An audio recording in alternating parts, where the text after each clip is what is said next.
Сәлеметсіздер ме балалар? Сауат ашу сабағы. Сабақтың тақырыбы әңгіме оқимыз, сөз. Әлемдегі барлық дүние түрлі нәрселерден құралады. Мысалы, жаңбыр су тамшыларынан, орман ағаштардан тұрады. Біздің сөйлеу тіліміз сөйлемдерден тұрады. Енді мына суретке назар аударайық. Адамдар бір-бірімен не істеп тұр? Бір-бірімен сөйлесіп тұр. Балалар, сөйлемдер неден құралады? Сөйлемдер сөзден құралады. Асан мектепке барды. Сөйлем бас әріптен басталып жазылады. Адамдар бір-бірін тіл арқылы түсінетін болса, сол тілдің басты құралы сөз. Сөз дегеніміз заттың, түрлі құбылыстың, қимыл әрекеттердің атауы. Әрбір сөздің білдіретін жеке ұғымы болады. Сөздер неден құралады? Сөздер дыбыстардан, әріптерден құралады. Мысалы, Б, А, Л, А, бала.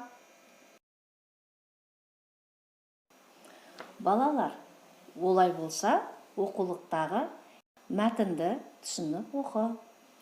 Ақ нан неге ақ? Нан дүкеннен келе жатып, ер жігіт апасына тосын сұрақ қойды. Апа, ақ нан неге ақ, қара нан неге қара? Бұл ұнға байланысты ма? Әлде? Дұрыс таптың, балам. Ұн әртүрлі. Ақ бидай ұны да, қара бидай ұны да болады. Ақ бидай ұнынан ақ нан, қара бидай ұнынан қара нан пісіріледі. Балалар, бұл мәтін өлең бе, әлде әңгіме ме? Мәтінде не туралы айтылған? Балалар, мәтіндегі ақ бидай, қара бидай, ақ нан, қара нан сөздерін оқыған кездерінде нені байқадыңдар? Дұрыс, ақ, қара сөздерін байқадыңдар. Олай болса, ақ, қара сөздеріміз қарама қарсы сөздер.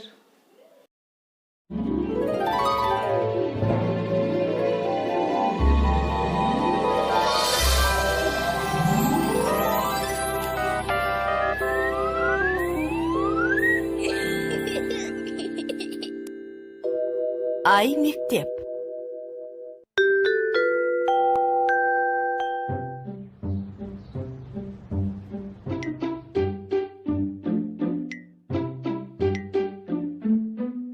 Дана, сен не істеп отырсың? Мен ойланып отырмын. Не туралы ойланып отырсың? Қарындаш туралы ма? Иә, қараңызшы, мына екі қарындаштың қандай айырмашылығы бар? Айырмашылық дейсің бе? Мынау ақ қарындаш. Ал мынау қара қарындаш. Иә, дұрыс айтасың. Ақ және қара қарындаш. Тағы мына қарындаш қысқа. Онда мына қарындаш ұзын.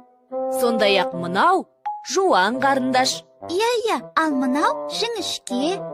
Ақ, қара, ұзын, қысқа, жуан, жіңішке. Бұл сөздер қарама-қарсы мағыналы сөздер деп аталады. Бұл сөздерді біз заттың сынын білдіретін сөздер деп оқыған едік. Иә, бұл сөздер заттың сынын білдіреді, әрі мағыналары бір-біріне қарама-қарсы. Иә, мен түсіндім. Қарама-қарсы мағыналы сөздер қандай қызық? Үлкен, кішкентай, түзу, қисық, аз, көп, биік, аласа. Иә, бұл сөздердің барлығы қарама-қарсы мағыналы сөздер. Аға, тек қана заттың сынын білдіретін сөздер ғана қарама-қарсы мағыналы бола ма? Жоқ, заттың қимылын білдіретін қарама-қарсы мағыналы сөздер де бар. Мысалы, шығу, кіру.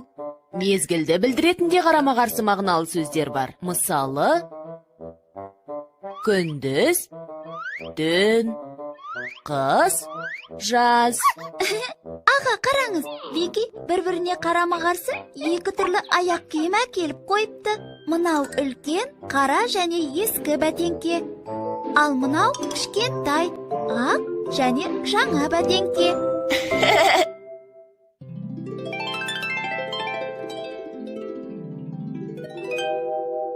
Қайталайық. Қарама-қарсы мағыналы сөздер. Тілімізде мағыналары бір-біріне қарама-қарсы сөздер болады. Мысалы, ақ, қара, ұзын, қысқа, жуан, жіңішке. Заттың сынын білдіретін сөздердің арасында қарама-қарсы мағыналы сөздер көбірек кездеседі. Мысалы, үлкен, кішкентай, қара, ақ, ескі, жаңа. Заттың қимылын білдіретін қарама-қарсы мағыналы сөздер де бар. Мысалы, әкелу, апару, кіру, шығу. Қарама-қарсы мағыналы басқада сөздер кездеседі. Мысалы, күндіз, түн, қыс, жаз.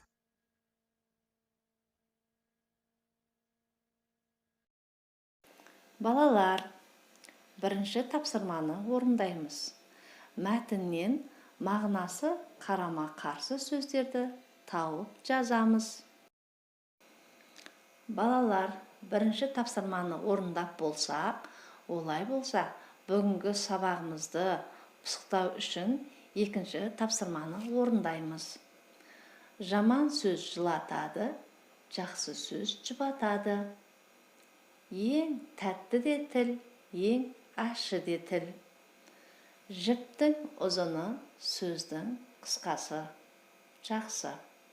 Балалар, бұл тапсырмада қарама-қарсы сөздерді тауып жазамыз.